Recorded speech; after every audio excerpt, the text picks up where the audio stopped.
ನಾನು RSS ಸಮವಸ್ತ್ರದಲ್ಲಿ ಇವತ್ತು ಬಂದಿದ್ದೀನಿ. ಇವತ್ತು ಇಡೀ ದೇಶಾದ್ಯಂತ ಮಾಡ್ತಾ ಇದ್ದೀವಿ. ನಾನೇನ್ ತಪ್ಪು ಮಾಡಿದ್ದೀನಿ? ಕರಿ ಟೋಪಿ ಬಾಯಿಲ್ಲಿ ರೇ ಕರಿ ಟೋಪಿ MLA ರೇ ಕರಿ ಟೋಪಿ MLA ನೀವು ನನ್ಗೆಲ್ಲ ಬಾರೋ ಇಲ್ಲಿ ಕರಿ ಟೋಪಿ ಅಂದಿರೋದು. 5 ಲಕ್ಷ ಜನಸಂಖ್ಯೆ ಇರ್ತಕ್ಕಂಥ ಒಂದು ರಾಜರಾಜ ವಿಧಾನಸಭಾ ಕ್ಷೇತ್ರದ ಜನತೆಗೆ ಅವಮಾನಿಸಿರೋದು ಇದು.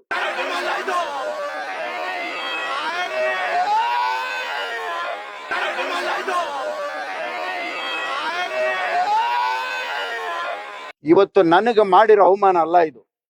ಇಡೀ ರಾಷ್ಟ್ರೀಯ ಸ್ವಯಂ ಸೇವಕ ಸಂಘ ನಮ್ದೇನಿದೆ 100ನೇ ವರ್ಷದ್ದು, ಇವತ್ತು ನನಗೆ ಮಾಡಿರೋ ಅವಮಾನ, ಇಡೀ ನಮ್ಮ RSS ಮಾಡಿರೋ ಅವಮಾನ. ನನ್ನ ಈ RSS ಕ್ಯಾಪ್ನ ಕಿತ್ಕೊಂಡಿದ್ದಾರೆ. ಮಾಡ್ಬೋದೇನ್ರಿ ಈ ಕೆಲಸ? DK ಶಿವಕುಮಾರ್ ಇವತ್ತು ಪದ ಬಳಕೆ ಮಾಡಿರೋಂಥದ್ದು ಕ್ಷಮೆ ಕೇಳಬೇಕು.